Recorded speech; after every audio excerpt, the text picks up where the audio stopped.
Bismillahirrahmanirrahim. La yatakallamuna illa Assalamualaikum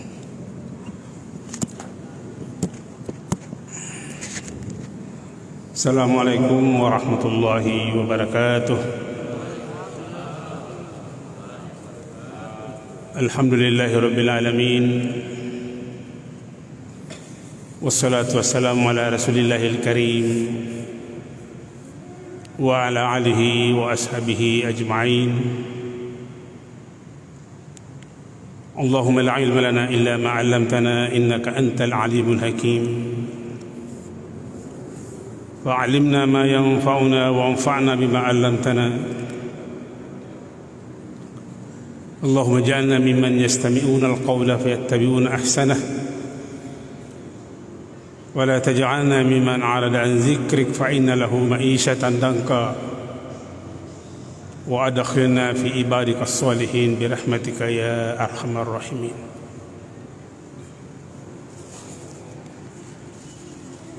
Jamaah Al-Markas yang saya muliakan serta seluruh pendengar radio Al-Markas yang kami hormati, alhamdulillah malam ini kita berkesempatan diberi kekuatan oleh Allah Subhanahu wa taala untuk melanjutkan pengajian kita yang diberikan kepada saya adalah masalah tasawuf. Kita sudah membaca beberapa pernyataan dari pengarang penulis kitab Ar-Risalah Al-Qushairiyah ini sebagai rujukan kita. Seperti yang kita sebutkan pertemuan kita sebelum malam ini, Al-Musannif Al-Syekh Al-Imam Al-Qushairi menyebutkan salah satu pernyataan dari golongan Sufi bahwa Abu Khatim As-Sufi berkata, Sami'tu Aba Nasr At-Tusi yaqul, saya mendengar Abu Nasr At-Tusi berkata,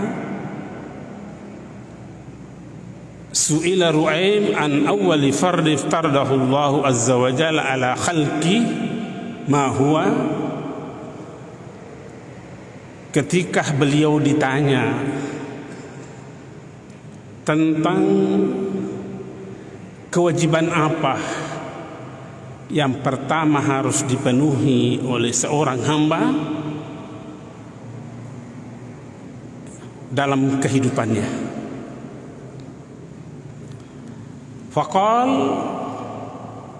maka beliau menjawab, al-ma'rifah. Yang pertama adalah mengenal Allah. Beliau menyatakan seperti itu dengan merujuk kepada salah satu ayat dengan menyebutkan liqaulihi jalla dzikruh wa ma khalaqtul jinna wal insa illa liya'budun. Beliau merujuk kepada salah satu ayat di dalam Al-Qur'an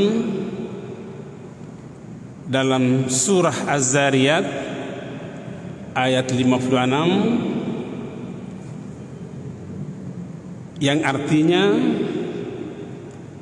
tidaklah aku ciptakan jin dan manusia illa liya'budun, kecuali untuk mengabdi kepadaku.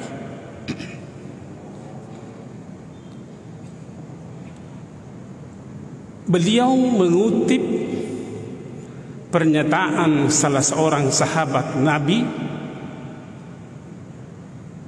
ahli tafsir di zamannya, Ibnu Abbas. Ibnu Abbas ini adalah sepupu satu kali dengan Rasulullah sallallahu alaihi wasallam. Anaknya Sayyidina Abbas. Abbas ini bersaudara dengan Abdullah. Abdullah menganakkan Muhammad sallallahu alaihi wasallam. Kemudian Abbas menganakkan Ibnu Abbas. Inilah salah seorang sahabat ahli tafsir di zamannya. Beliau mengatakan, yang dimaksud dengan liya'budun, aku tidak ciptakan jin dan manusia kecuali untuk mengabdi kepada aku. Liya'budun itu menurut beliau bermakna illa liya'rifun, kecuali untuk mengenal aku, kecuali untuk mengenal Allah. Jadi pada hakikatnya hidup ini adalah mengenal Allah. Substansi kehidupan ini adalah mengenal Allah.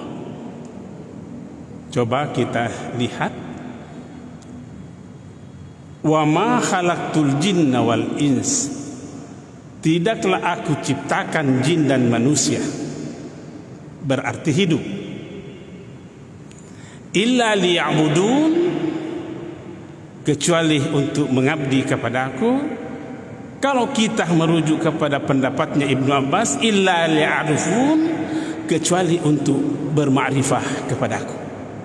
Jadi kalau demikian logikanya, hidup ini pada hakikatnya adalah mengenal Allah.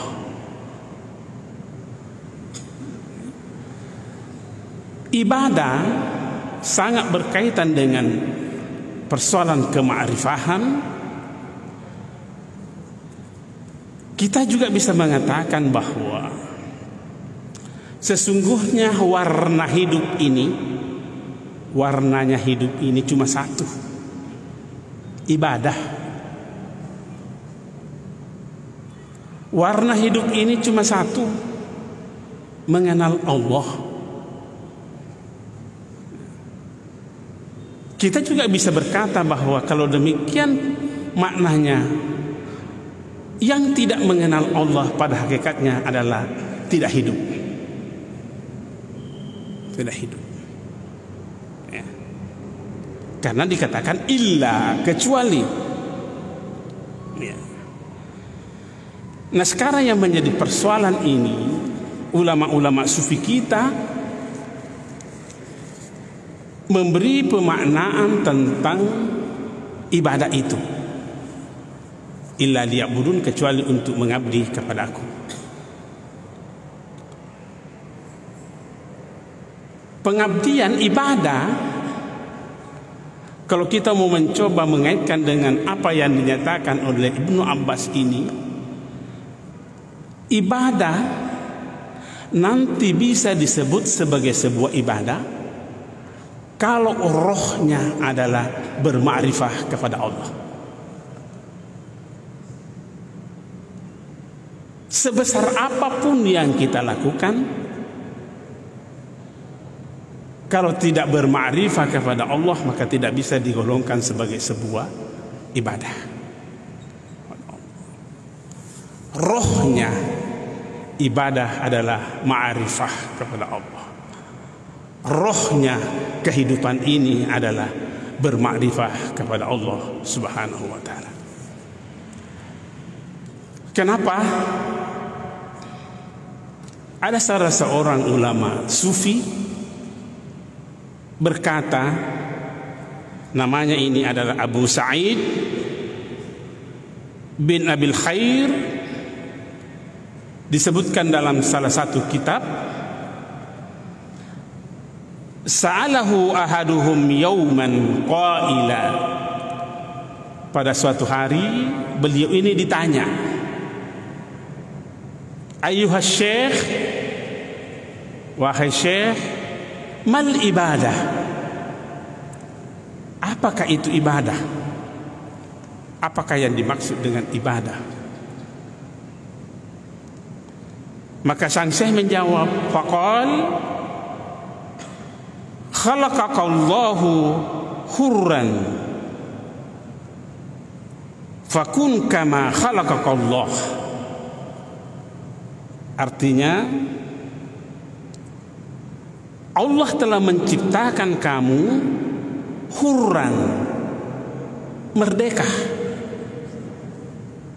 Merdeka. Fakun kama khalaqakallahu. Maka tetaplah menjadi orang yang merdeka seperti halnya yang Anda telah diciptakan oleh Allah.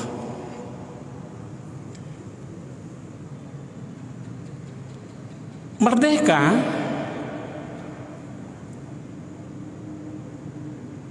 Sufi berkata bahwa yang dimaksud dengan merdeka adalah la yamliku syai'an wa la yumlikuhu syai'un.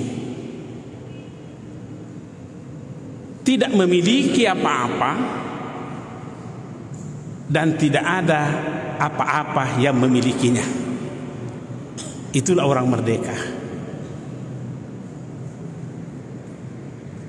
Karena yang sering menjajah kita, lawan daripada merdeka ini kan terjajah. Yang sering menjajah kita ini adalah kepemilikan. Kepemilikan. Sehingga tak kadang kita menjumpai ada sikap di antara manusia ini sangat takut meninggalkan jabatan, meninggalkan status-status sosialnya. Kenapa? Karena dijajah oleh kepemilikannya. Artinya apa? Tidak merdeka. Inilah yang dimaksud oleh Abu Sa'id, bahwa sesungguhnya ibadah itu adalah menjadikan diri kita ini sebagai hamba Allah yang merdeka, tidak memiliki dan tidak dimiliki oleh siapa-siapa apapun. Yang bertanya tadi ini sepertinya protes. Faqala ya syekh, beliau berkata, yang bertanya ini, ya syekh, inna su'al anil ibadah. Pertanyaan saya tadi itu, apa itu ibadah? Tetapi kenapa dijawab seperti itu? Ya. Maka dijawab oleh sang syekh ini,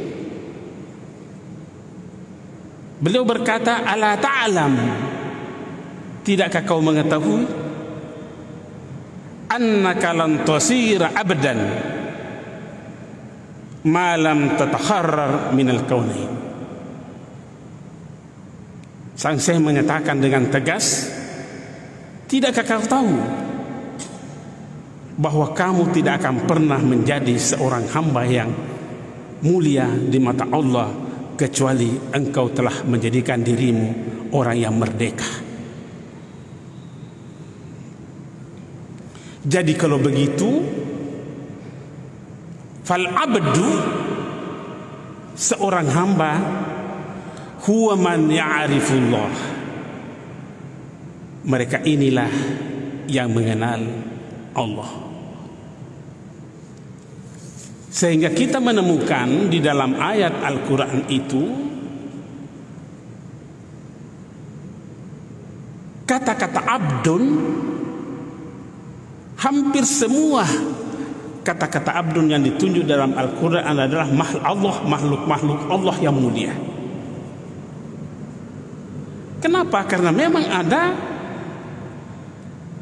kema'rifahan yang ia miliki.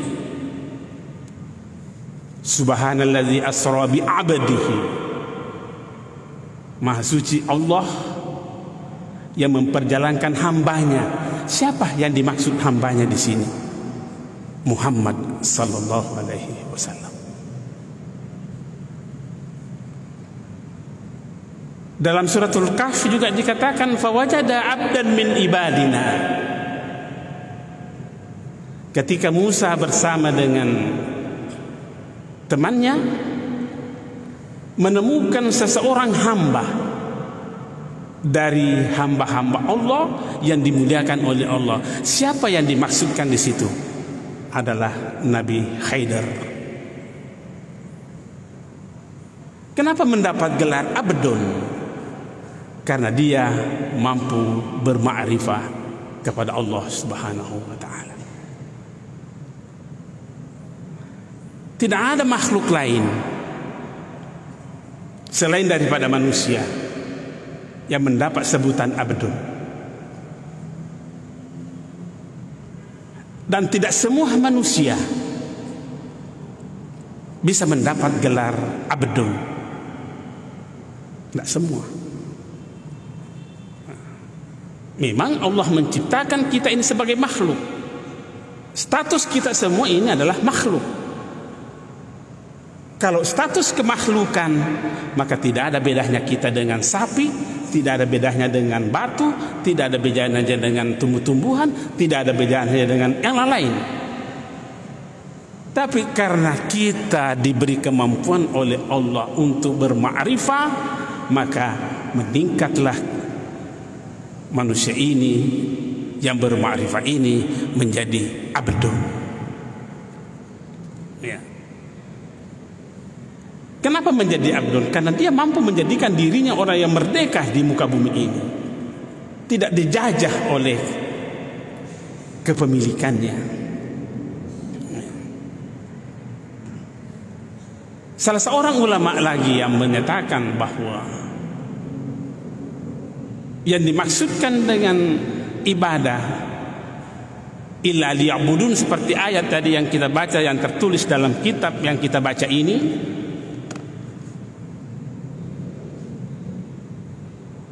Abdul Ghani An-Nablusi beliau menyatakan bahwa yang dimaksudkan ibadah adalah mulazamatul hudur wa adamul ghaiba wal ghaflati bisyuhudi wal muraqabah ma'allahi.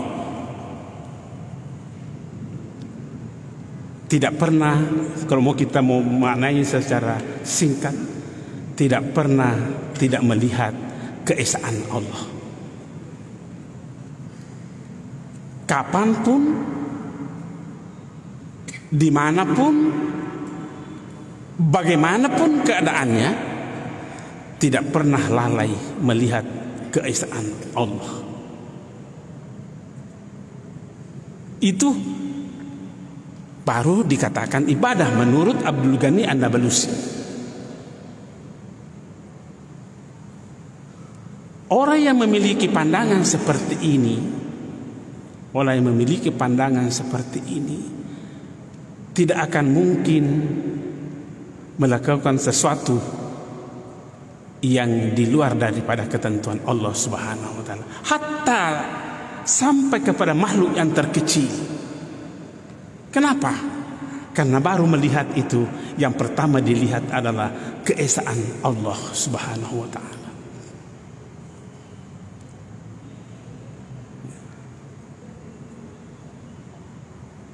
Kalau toh umpamanya dia mendapatkan musibah, mendapatkan sakit, mendapatkan macam apapun keadaannya, yang pertama dia lihat adalah keesaan Allah. Orang seperti ini memang orang merdeka. Itu pernyataan Abdul Ghani An-Nablusi. Mulazamatul hudur wa adamul ghaibati wal ghafla bisyuhud wal muraqabah ma'allah. Tidak pernah lalai. Seandainya ada durasi waktu lebih kecil daripada detik, itu pun tidak pernah lalai di dalam melihat keesaan Allah, kebesaran Allah.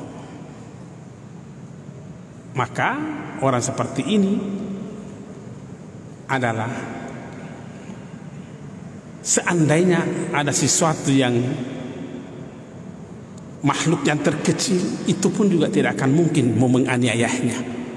Karena bukan makhluknya yang dia lihat, tapi yang dia lihat adalah kebesaran keesaan Allah terhadap makhluk itu.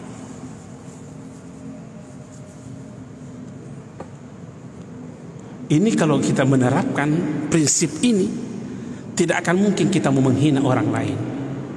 Tidak mungkin.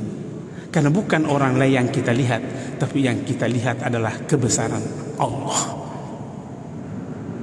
Maha suci Allah.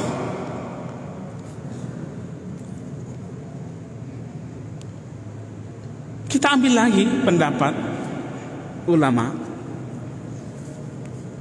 seperti apa yang disebutkan di dalam kitab ini. Namanya Ahmad bin Ujaibah. Beliau menyatakan yang dimaksud ibadah adalah fana'uka min musyahadatik fi musyahadati man ta'bud. Ini redaksinya memang berbeda-beda, tapi pada prinsipnya maknanya cuma satu. Kalau ini fana'uka min musyahadatik, terjadinya kepanaan dalam dirimu min musyahadatik, disebabkan karena kamu menyaksikan fi musyahadati man ta'budu, karena engkau menyaksikan zat yang engkau sembah. Apa namanya fana'u? Al-fana'u itu adalah tidak melihat eksistensi kita. Memang kalau bahasa biasanya lenyap. Tapi tidak mengenal eksistensi kita. Kenapa? Karena yang nampak adalah eksistensi Tuhan, eksistensi Allah Subhanahu wa ta'ala.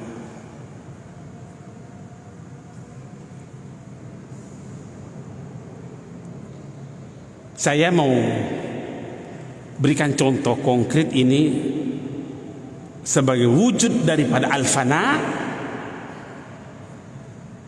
Ketika Umar bin Khattab berkata sewaktu mau mencium Hajar Aswad, laula an ara'aitu Muhammadan sallallahu alaihi wasallam kabbalaka ma kabbaltu. Seandainya saya tidak melihat Muhammad menciummu batu, maka baltuk, aku juga tidak mau mencium. Artinya apa? Umar tidak mau mencium ini batu pada awalnya, tetapi akhirnya kan dia mencium. Kenapa dia bisa jadi mencium? Padahal dia tadi tidak mau. Karena ada prinsip di dalam dirinya Umar sebagai Umar, mencium batu adalah berhala. Ya, kan begitu. Tapi hilang ini pernyataan Umar. Mencium batu adalah berhala, berubah menjadi pahala. Kenapa? Karena melihat Muhammad sallallahu alaihi wasallam mencium batu. Jadi kalau demikian, pada hakikatnya ini yang mencium batu siapa?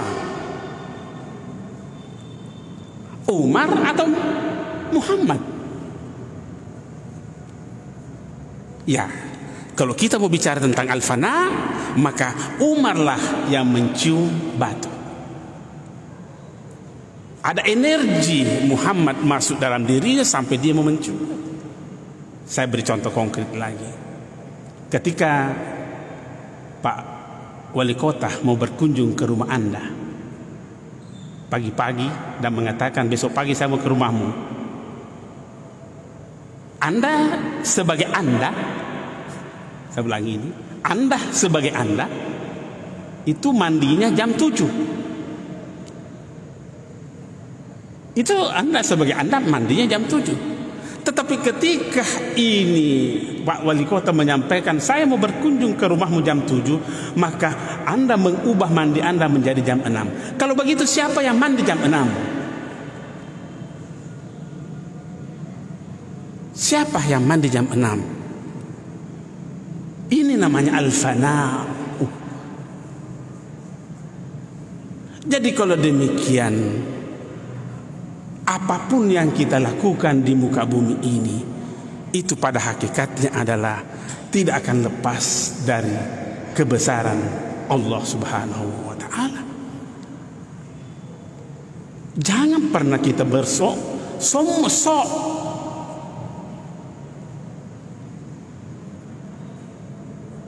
Hakikatnya keberhasilan yang Anda capai itu pada hakikatnya itu adalah perbuatan Allah.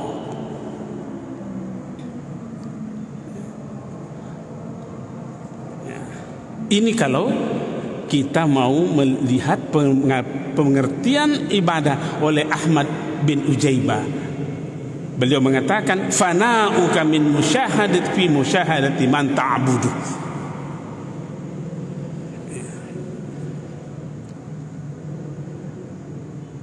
Ada lagi disebutkan di dalam kitab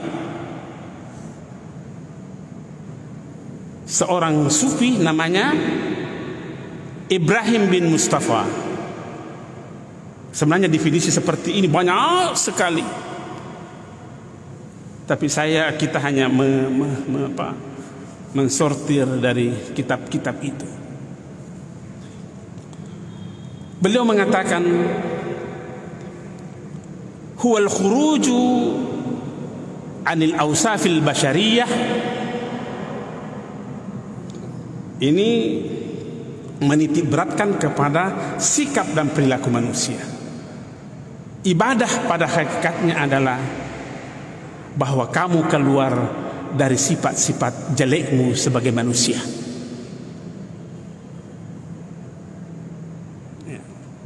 Al-awsaf al-basyariyah memang terjemahannya adalah sifat-sifat manusia, tapi tentu larinya ini adalah sifat-sifat jeleknya manusia. Oh, banyak sekali itu sifat-sifat jeleknya manusia. Suka mengeluh, suka macangiru, maseke, itu sifat-sifat jelek semua itu.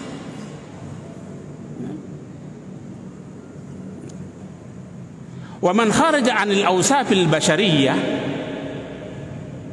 siapa yang mampu keluar dari sifat-sifat jeleknya sebagai manusia, gharat 'alaihi al-awsaful ar-rububiyah, maka yang mewujud adalah sifat-sifat Allah. Kita ambil contoh. Salah satu sifat yang pertama Allah perkenalkan, sifat Allah yang Allah perkenalkan di muka bumi ini adalah sifat Al-Karimnya. Al-Karim, seperti disebutkan dalam surah Al-Alaq, Iqra bismi rabbikal ladzi khalaq, khalaqal insana min 'alaq, Iqra wa rabbukal akram. Al-Akram apa artinya? Al-Karim itu artinya adalah orang yang gampang memberi. Dan kalau memberi selalu banyak. Saya ulangi, Al-Karim itu adalah gampang memberi. Sebelum diminta sudah memberi. Dan kalau memberi selalu banyak. Persoalannya, adakah kita sebagai manusia ini memiliki sifat-sifat ini? Gampang memberi, dan kalau memberi selalu banyak. Saya pernah menyampaikan pada suatu kesempatan bahwa jangan pernah takut kalau Anda memberi lebih daripada yang seharusnya Anda berikan. Jangan pernah takut itu lebih. Yang perlu kita takuti, jangan sampai lebih kurang daripada yang harus kita berikan. Tapi ini agak susah lakukan oleh manusia ini. Justru yang banyak mewujud selalu ditegarona lebih. Padahal pada hakikatnya kalau Anda memberi jangan pernah takut kalau lebih. Karena itu adalah sedekah, itu adalah pemberian. Tapi takutlah jangan sampai Anda memberi tidak cukup daripada yang Anda harusnya berikan. Maka itu adalah artinya Anda mengambil hak orang. Mengambil hak orang. Ada peristiwa dalam diri saya sewaktu ini baru saat terjadi di satu daerah. Sekalipun dalam proses ini kita melihat kenyataan kehidupan. Waktu terjadi kecelakaan kendaraan saya, menurut hitungan yang berwajib bahwa saya dalam posisi benar.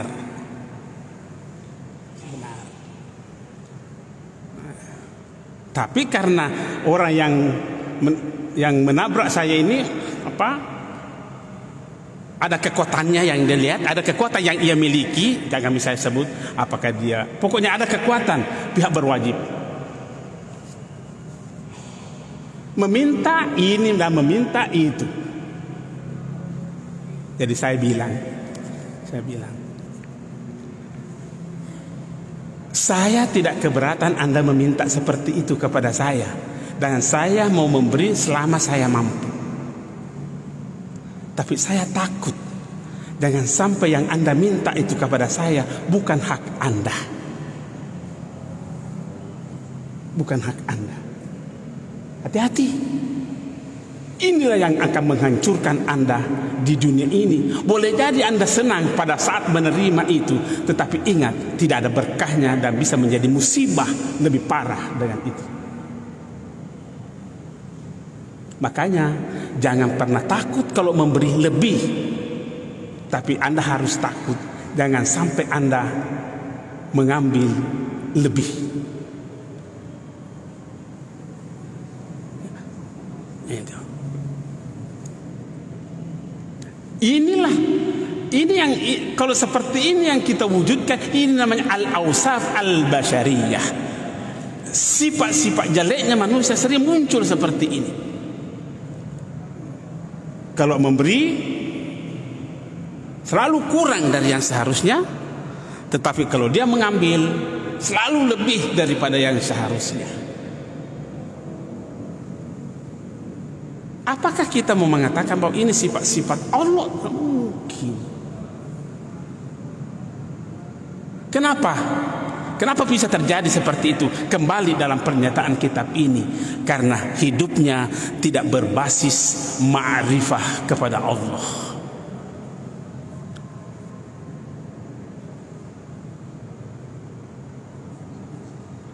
Bukan basisnya kepada ma'rifah kepada Allah. Ya, apa yang dia lihat orang seperti ini?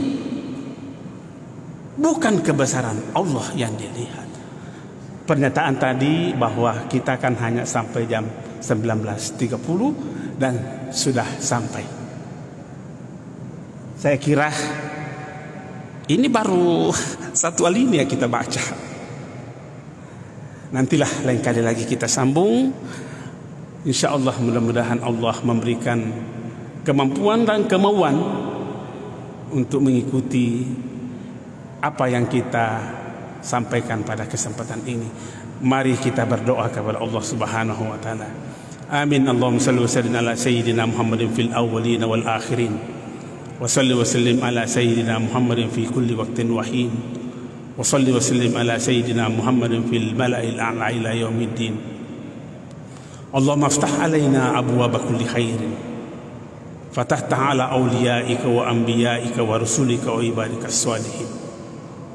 Ya Allah, bukakanlah pintu kebenaran dan pintu kebaikan kepada kami, seperti halnya Engkau telah membuka pintu kebaikan itu kepada para nabimu, para rasulmu, para hamba-hambamu yang saleh. Allahumma yassirna wa la tu'assirna, إنك أنت الميسر فيسر لنا أمورنا كلها.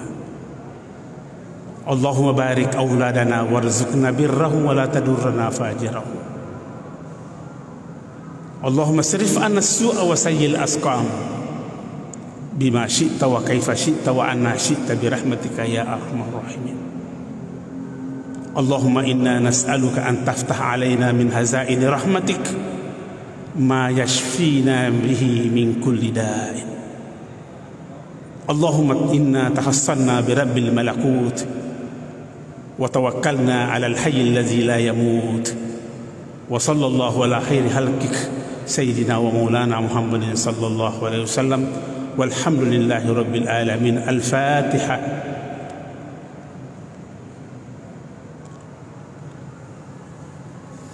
والله الموفق إلى أقوم الطريق. السلام عليكم ورحمة الله وبركاته.